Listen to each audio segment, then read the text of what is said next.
বাদশাহ সফরে বের হয়ে দেখতে পেলেন একজন রাখাল হেঁটে আসছে, আর তার পেছনে অনেকগুলো ছাগল সারিবদ্ধ হয়ে লাইন ধরে খুবই সুশৃঙ্খল ভাবে হেঁটে আসছে। এই দৃশ্য দেখে বাদশাহ খুবই আশ্চর্য হয়ে সেই রাখালকে জিজ্ঞেস করলেন, কি ব্যাপার, এই অসভ্য ছাগলগুলোকে তুমি সভ্য বানাইছো কেমনে? তারা কেউ ছুটে পালিয়ে যাচ্ছে না, কি সুন্দর লাইন ধরে হেঁটে আসছে।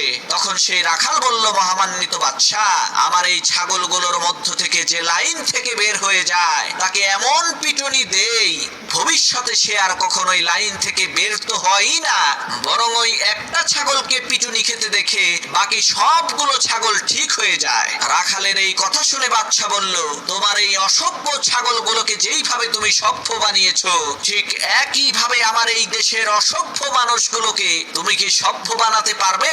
রাখাল বলল, হ্যাঁ পারবো। বাদশা বলল, তাহলে আজ থেকে তুমি প্রধান বিচারপতির দায়িত্ব পালন করবা। পরের